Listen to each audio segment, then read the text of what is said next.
So I wanted to come on here to talk about my eating disorder and how a plant-based diet really, really helped me to kind of get over it, actually fully get over it. Of course, there's still work, and I always share about the body dysmorphia, and that's, deeper layer of the subconscious, as I shared yesterday. But when it comes to the relationship with food, I really do credit my plant-based diet to such a big shift.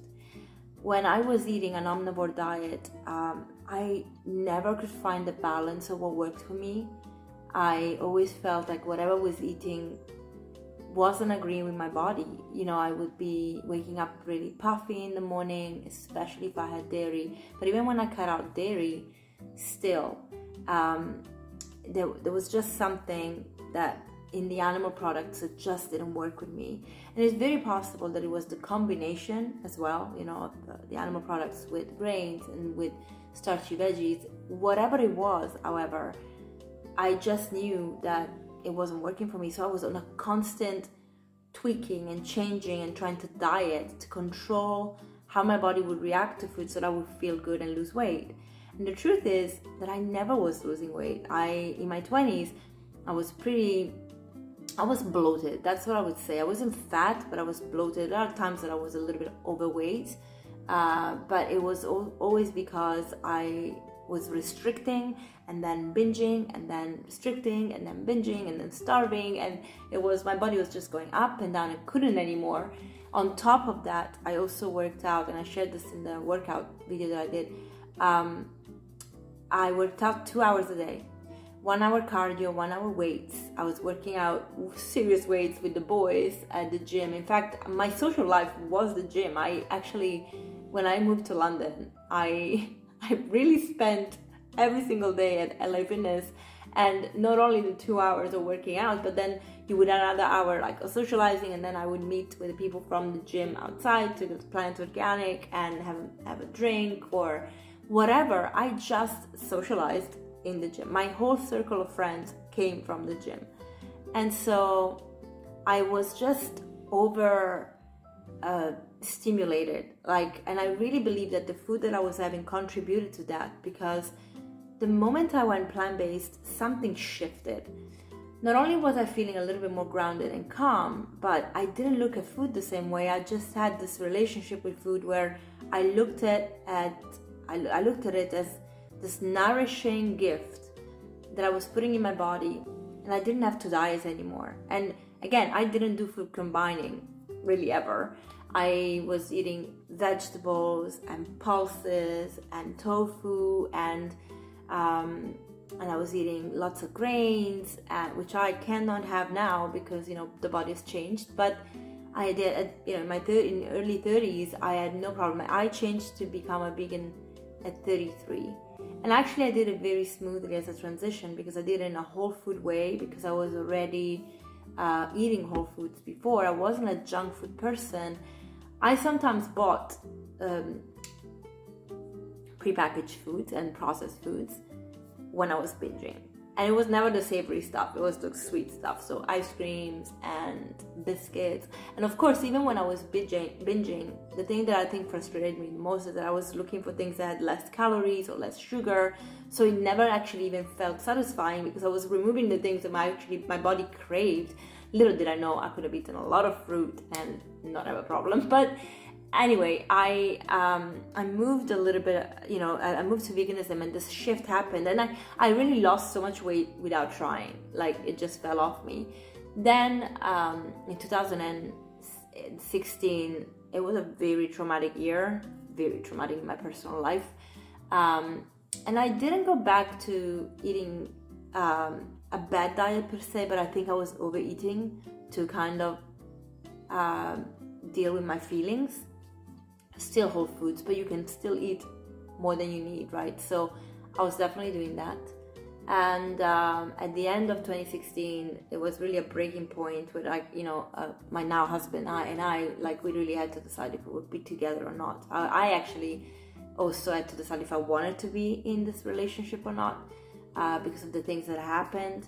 And we went on a trip to California, and Vancouver first, and then we did the whole California. And on the trip, we just rekindled our friendship. It wasn't even a romantic trip, because we were not, at least really talking to each other. We were not holding hands. We really went on the trip as friends, but we actually rekindled the friendship. But I think I'd been really shook by all that happened in 2016. But I think that, I really just felt I had to forgive a lot, and I did. But then in 2017, 18, especially when we started this project in Portugal, which I really took on myself, because my language, I didn't speak Portuguese. I still don't really speak Portuguese, but I kind of had a little bit of a sense of what they were saying, because of, I speak French, I speak Italian. A lot of people here speak French, actually. So I was navigating much more than Carl would have been able to. And I'm a kind of project manager, responsibility kind of person. He's not that. He doesn't like it. It's not his personality, and I kind of understand. It's frustrating sometimes, but I understand it. And so we have our strengths and weaknesses.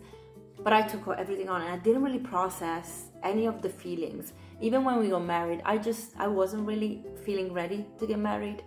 I'll be honest, because I hadn't processed everything. But it was also a practical thing that we had to do, so we did. And I just feel like everything came crashing down in 2018 and 19. So I started eating a vegan diet that was mostly junk, and my body went into chaos. I gave myself type 2 diabetes. I changed very quickly that, thankfully, in 2021, but I was still pre-diabetic at the end of 2021. So 2022 was just healing. And I reversed it very quickly. I reversed type 2 diabetes in less than a year. Oh, just over a year. Just about a year, I should say. And it was because of going back to plants. And then through that journey, again, it was all the emotions that I hadn't processed, that I had to really process through this. And I think everything is coming out now. And so I'm finding so many beautiful, or rekindling to many beautiful practices of healing. Even when I do Reiki, when I do it on other people, I feel really regenerate myself, because I only channel the Reiki. I don't actually do anything. I'm not healing per se. The person that is receiving it is doing the healing. But when I get it, I'm very conscious that I don't want to impact that energy, that beautiful spirit, Holy Spirit energy. Reiki actually is Ruach, which is the Holy Spirit. I don't want to impact it with my stuff, so I always have to be conscious about what I need to clear before. So I always do that, and that exercise really has brought up so much healing. But I really credit being on a vegan diet or a plant-based diet, and actually being vegan, because I really love animals and I protect them as much as I can. And I don't understand how we can still think that that's the way to go, to eat them and kill them, especially with the practices. And I mean, it doesn't matter what practice. I think killing is cruel, but the practices that they generally use in CAFO, it's just not. I mean, when you talk about the Holocaust, people are, they choke up. It's such a horrible thing. I don't know if you've been to Auschwitz. We have, and it is an intense experience. Now imagine that happening to animals every single day, and it's not a crime. It doesn't make sense. It's the dissonance of society, right? So eating more plants has just uplifted everything, especially the energetics of my body and my mind and soul, remembering who I am. I'm having a lot of visions that come through meditations and make sense. I'm remembering a lot of things. But also this new chapter where I don't eat a lot of grains because my body doesn't like them anymore. I'm finding myself more fruit, lots of raw. I'm mostly raw. I'm 95% raw. I absolutely love it, next level. And this is really helping me even to actually have these emotions that are coming up in the divine healing with Antonia.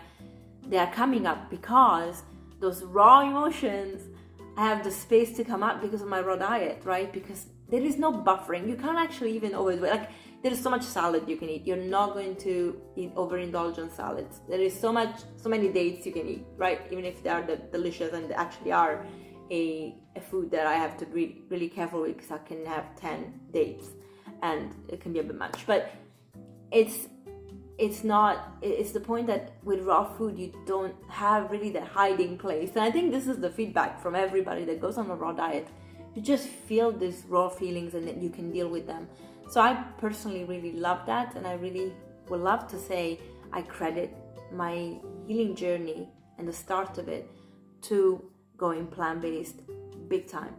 Has shifted everything, and I really urge you to really find within you that extra kindness that can be found when you actually shift your dietary pattern and you're not eating certain foods.